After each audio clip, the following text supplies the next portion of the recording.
We live in an age where people long for meaning. In the silence of their nights, in the chaos of their days, they search for symbols, patterns, coincidences, signs that whisper from the unseen world. They look at the clock and notice the same number repeating. They dream of a stranger who later appears in waking life. They feel a deep pull when a certain symbol or animal crosses their path. To the modern, rational mind, these are dismissed as accidents, mere illusions of pattern seeking. But to Carl Jung, these moments are not random. They are the psyche speaking, the unconscious revealing itself, the world and the self meeting in a mysterious dance he called synchronicity. The signs you see are not meaningless. They are messages from within, projected onto the external world, urging you to notice, to awaken, to listen. But the danger lies in misinterpretation. Some dismiss them entirely, others worship them blindly. The truth lies in between. Signs are neither trivial nor divine. They are mirrors of your inner state. They are not dictating your destiny, but reflecting the movements of your soul.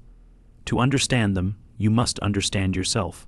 When you begin to notice signs appearing around you, whether in numbers, images, encounters, or coincidences, it is easy to believe that the universe itself is sending you secret messages. And in a way, it is true, but not in the way most people imagine. These signs are not random, but neither are they external commands handed down from some cosmic authority. They are mirrors, reflections of the unconscious depths within you, projected outward into the world so that you might see them more clearly. The psyche, after all, does not speak in ordinary language. It does not communicate with logical arguments or rational explanations. Instead, it speaks in images, symbols, and patterns. When something deep within you longs for recognition, when repressed emotions seek release, or when unacknowledged truths demand to be seen, the unconscious creates echoes in the external world. You walk through life believing you are observing reality as it is, but in truth, you are walking through a hall of mirrors. What you notice, what stands out, what lingers in your mind, these are not neutral events. They are intimately bound to the condition of your soul. A person who is burdened by unresolved grief will begin to notice signs of loss everywhere. Songs about endings, stories of death, reminders of fragility. Someone who suppresses anger may suddenly see violence and conflict in the world around them with exaggerated clarity. To another carrying the seed of transformation, the world itself begins to shimmer with symbols of rebirth. Books appear at the right time, mentors cross their path, synchronicities align to create momentum. The signs do not originate from nowhere. They are born from you, colored by your psyche, reflecting back what lies beneath the surface of your conscious awareness. This is why two people can walk down the same street and have entirely different experiences. One sees only noise and distraction. The other feels haunted by meaningful patterns. The world outside is constant. What changes is the world within, and this inner world determines which signs come alive before your eyes. Jung called this dynamic projection. We project what we cannot yet recognize inside ourselves, and in this way, the unconscious seeks to become conscious. The signs you keep noticing are the psyche's attempt to awaken you. They whisper, "Look here, pay attention. There is something within you that longs to be integrated." Ignoring them only deepens the sense of unease, because the unconscious will continue to press forward until it is acknowledged. At first, the signs appear subtle, almost playful, small coincidences, fleeting images. But if neglected, they grow louder, even disruptive, forcing you to confront what you have denied. Thus, the true purpose of signs is not to predict the future or to guide you like a fortune teller's card. Their purpose is to mirror your inner state so that you may see yourself more clearly. They arise to bridge the gap between the unconscious and conscious mind, to pull you toward a fuller awareness of who you are. To dismiss them as mere chance is to ignore the voice of your own soul, but to worship them blindly is to mistake the reflection for the source. The challenge is to see them for what they are, invitations to look within, to recognize the hidden truths of your being and to begin the work of integrating them into the wholeness of your life.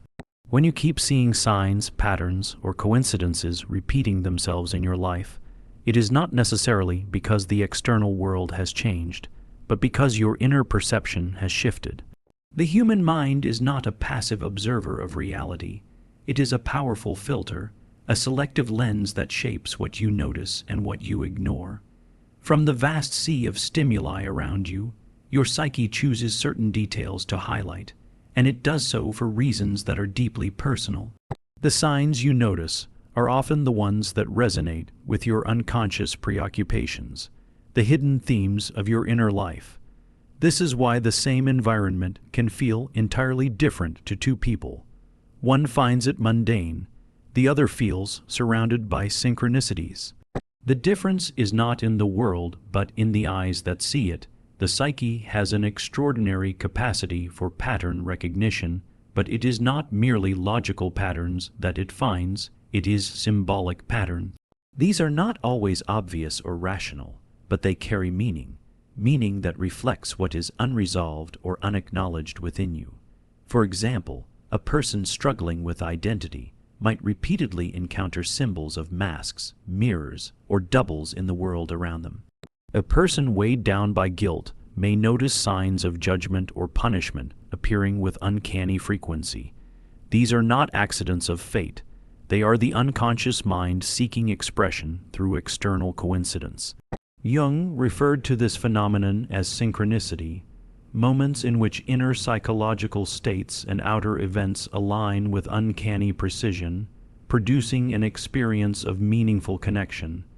The key to understanding these signs is not to ask, what do they mean about the future? But rather, what do they reveal about my present?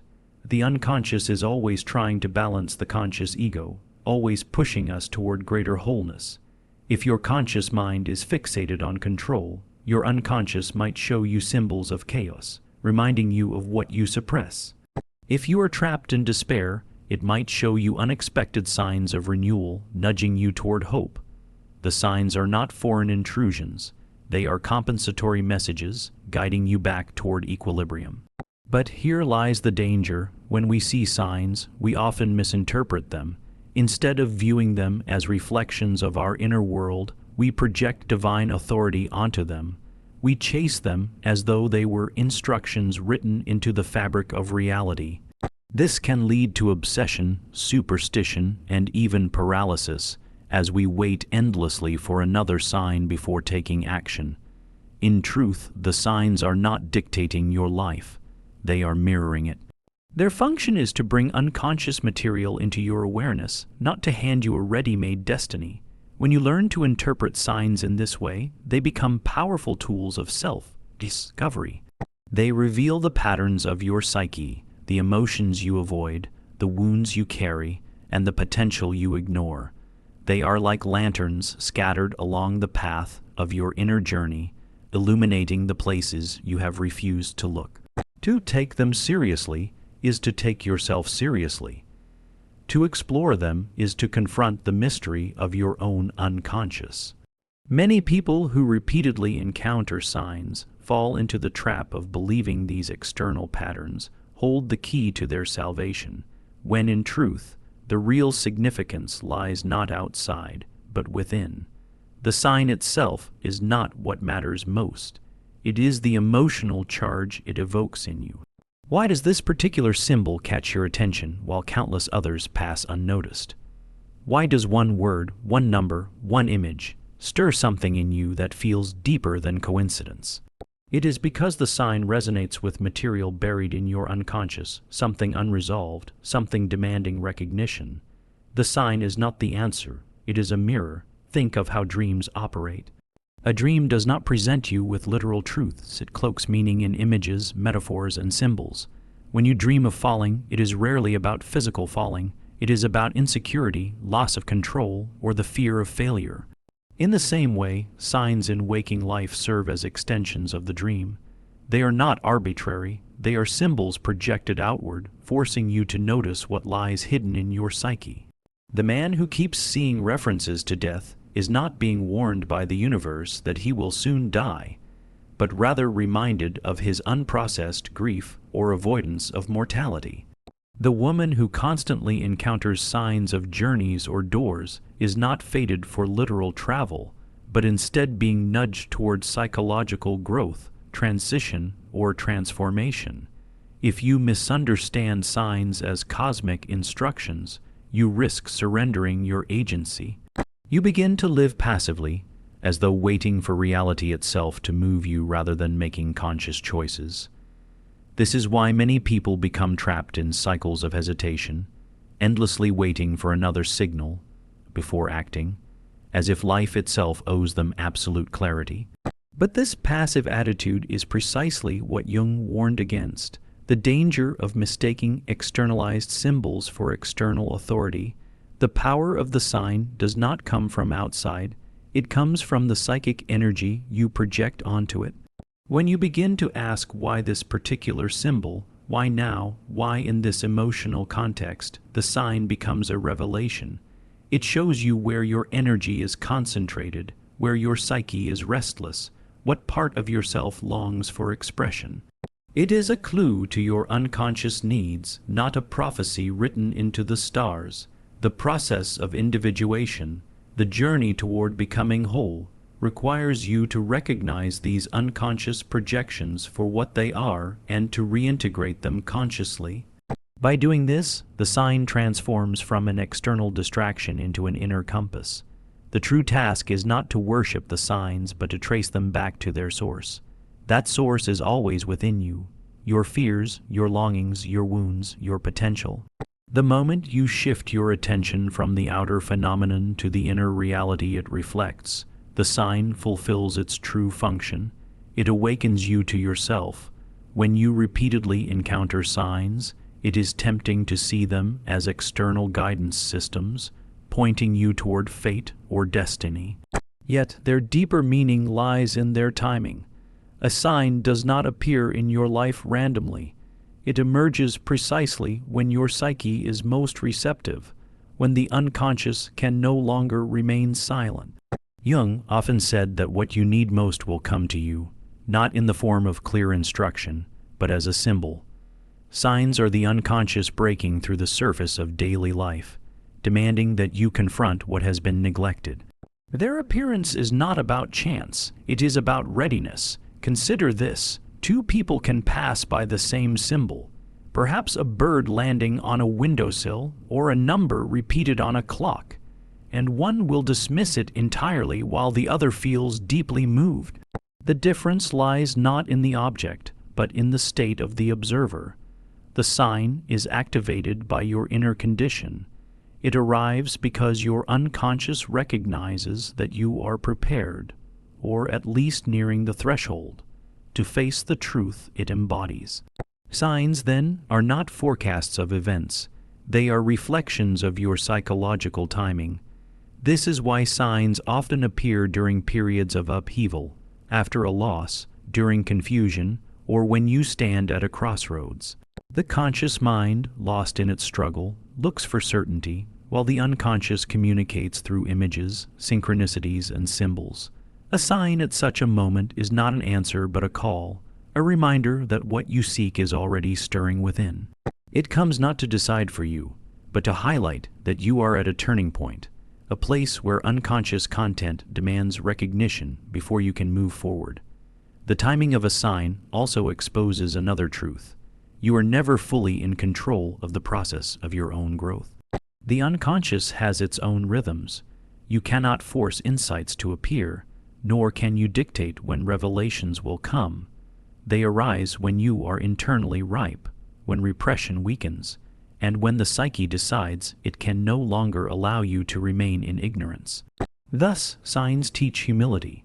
They remind you that your conscious will is not the sole driver of your existence. There are depths within you that operate on a different logic, a different schedule. But this does not mean passivity. To recognize a sign is to engage in dialogue with your unconscious. It is to ask, why now? Why this image? What am I being pushed to see? The sign is not a destination, but an invitation, a spark designed to ignite reflection. Its timing is less about predicting the future and more about anchoring you in the present moment, showing you that something within requires attention now. In this way, signs are less like messages from the universe and more like synchronizations between your inner world and outer events. They highlight the invisible correspondence between psyche and reality, revealing that what you call coincidence is often the unconscious arranging encounters to awaken you. The timing is never arbitrary. It is always a mirror of your readiness. Many people imagine signs as magical directives from beyond, as though the universe is whispering instructions. But Carl Jung saw it differently. Signs are psychological mirrors, reflecting the contents of your unconscious onto the stage of the external world. They do not dictate your path. They reveal what is already within you, waiting to be acknowledged. This is why two people can encounter the same sign and experience entirely different reactions.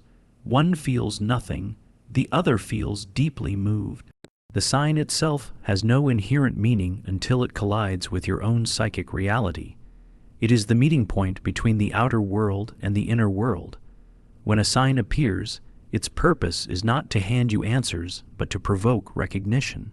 It highlights the gap between who you are consciously and what lies beneath the surface.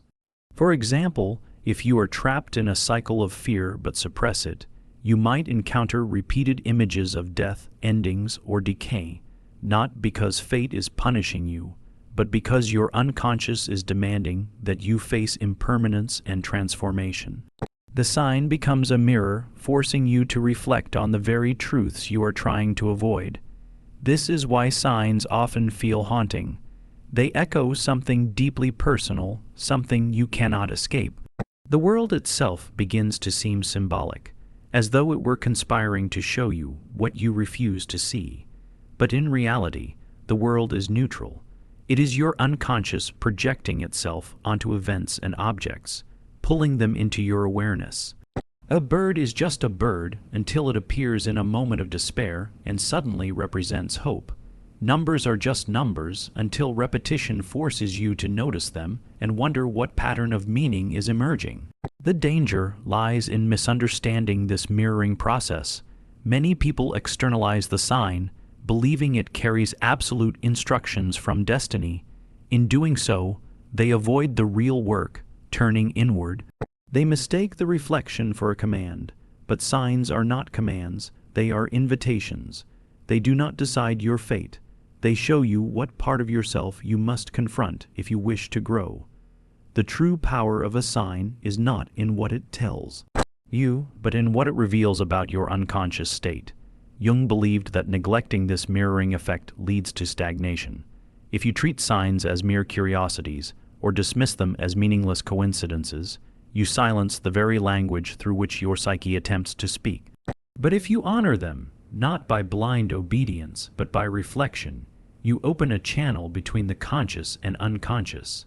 This is what individuation requires, a willingness to see yourself fully, even when the truth is uncomfortable. Thus, the appearance of signs is not a mystical accident, but a psychological necessity. They are the psyche's way of ensuring you do not remain blind to yourself. The external world becomes a stage upon which your unconscious projects its unspoken truth. To see a sign clearly is not to receive guidance from outside. It is to finally hear what your own soul has been trying to tell you all along. Many people imagine healing or transformation as something that comes from outside. A book, a mentor, a sudden breakthrough. But Jung understood that the most profound shifts occur when you recognize the synchronicities and signs that continuously weave themselves into your life as reflections of the deeper patterns within your psyche. These moments are not coincidences to be brushed aside. They are the psyche's way of breaking through the numbness of ordinary life and demanding that you pay attention. Each sign is a whisper from your unconscious, urging you to stop living passively and to acknowledge what has been hidden. Signs, in this sense, carry a transformative potential because they disrupt your linear, rational understanding of the world. You may believe life moves in predictable cause and effect, but when a sign appears, When something external aligns so perfectly with your internal state, it shakes you. It reveals that you are not merely a detached observer of life, but an inseparable participant in its unfolding. The moment of recognition pulls you out of mechanical existence and forces you into deeper awareness. It is this disruption that holds the seed of transformation, because it compels you to confront truths you may have ignored. For example, imagine a person who has always suppressed their creativity, convincing themselves that art is impractical or childish. Then, over a span of weeks, they repeatedly encounter art in unexpected places. Old sketches resurface, strangers speak of painting, opportunities for expression suddenly appear. To the unconscious, these are not accidents. They are urgent reminders of a disowned part of the self-demanding recognition. If the person ignores the signs, they may continue to live in quiet dissatisfaction. But if they accept them as invitations to explore their buried creativity, the signs become catalysts for rebirth. Transformation through signs does not happen automatically. It requires engagement. To merely notice without reflection is to remain unchanged. But to pause, to ask, why does this keep appearing? What part of me is this pointing toward? Is to allow the unconscious to surface. The sign becomes the bridge between the world of appearances and the world of the psyche. And in crossing that bridge, you step into individuation, the process of becoming whole. What makes this so powerful is that transformation through signs does not come from adopting someone else's path. It arises from your own dialogue with life, from the intimacy between your inner state and the symbols that confront you. This means no two people will interpret a sign in the same way, because each carries different shadows, wounds, and hidden potentials. The transformation is personal, tailored by your unconscious, unique to your journey. Signs are not just there to be admired. They are thresholds. Each one is an opening, a chance to shift from who you have been into who you are capable of becoming. Ignoring them is to remain in exile from yourself. Embracing them is to step into the painful, liberating process of becoming whole. When Jung spoke of signs and synchronicities, he did not describe them as random curiosities, but as calls to responsibility. The unconscious does not throw symbols into your path for entertainment. It does so to wake you up, to demand that you take ownership of your life. Every sign carries a challenge. Will you dismiss it as coincidence, or will you recognize it as a mirror of your own inner world? This is where responsibility enters, because once you become aware, you can no longer pretend ignorance. Awareness asks for action. Many people wish to see signs because it comforts them, as if the universe itself is giving them reassurance. But reassurance is not their true purpose. The real function of these signals is to expose what you have neglected and to push you toward integration.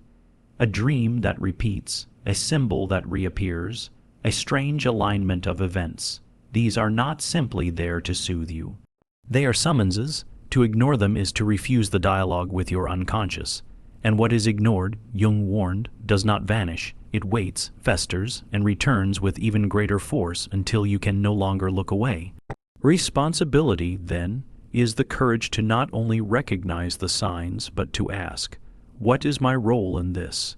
If the same kind of person keeps entering your life and causing you pain, is the universe punishing you? Or is it your unconscious arranging these encounters to confront you with patterns you refuse to see within yourself? The sign is not there to point to the external world, but to direct you inward. Responsibility means you stop blaming chance, or other people, or fate, and instead recognize that your psyche is speaking through the language of coincidence. This is why signs are so dangerous when misunderstood. Without responsibility, they can become a form of escapism. People chase after them like superstitions, waiting for life to show them the way, but never taking the harder path of self-reflection. Signs were never meant to make you passive. They are meant to wake you from passivity. The responsibility is to use them as tools for consciousness, to engage them not as magical tricks, but as psychological revelations. And this responsibility is not easy because it requires sacrifice. It demands that you abandon comforting illusions, that you confront the darker truths about yourself, that you act in accordance with the insight you receive. To see a sign and do nothing is to betray your own psyche. To see a sign and act is to step into the painful, liberating task of individuation. Jung's warning is that signs unheeded will turn into suffering. The unconscious will not be silenced by neglect. It will intensify its methods. What begins as a whisper becomes a scream. What begins as a symbol becomes a crisis. Responsibility is the only path to transformation, to recognize, to reflect, to integrate, and to live differently because of what you have seen.